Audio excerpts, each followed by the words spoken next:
অলৌকিক এক ঘটনা। নদী থেকে মিলল বহু প্রাচীন বিষ্ণু মূর্তি, পাশেই শিবলিঙ্গ। নিজের চোখে বিশ্বাস করতে পারছেন না কেউ। কিসে গিয়ে ধাক্কা খাচ্ছে কুড়াল? মাটি সরাতেই উপস্থিত সবার তো মাথা ঘুরে যাওয়ার জোগাড়। চোখের সামনে এ কি? এ তো অলৌকিক ঘটনা। মাটিতে পোতা ছিল বিষ্ণুর এক প্রাচীন মূর্তি, পাশেই শিবলিঙ্গ।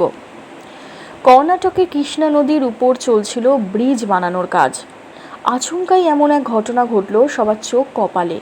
চমকে গেলেন ঘটনাস্থলে থাকা ইঞ্জিনিয়ার থেকে শ্রমিক সবাই।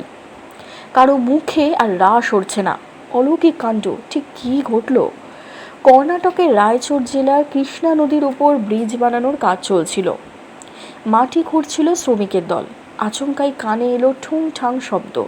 কুড়াল কিছুতে গিয়ে একটা ঠোক্কর খাচ্ছে। কিসে গিয়ে ধাক্কা খাচ্ছে কুড়াল? মাটি সরাতেই উপস্থিত সবার মাথা ঘুরে গেল। শুধু বিষ্ণুর মূর্তি নয়, পাশেই মেলে একটি বহু প্রাচীন শিবলিঙ্গ। রায়চুর জেলার কৃষ্ণা নদী থেকে উদ্ধার হয় বিষ্ণু ও শিবের এই দুই মূর্তি। জানা যায় কৃষ্ণা নদী থেকে উদ্ধার হওয়া বিষ্ণুর মূর্তিটি 12 শতকের। মূর্তির চারপাশে খোদাই করা বিষ্ণুর 10 অবতার। বিষ্ণুর মূর্তির ঠিক পাশেই রয়েছে শিবলিঙ্গ। ধন্যবাদ।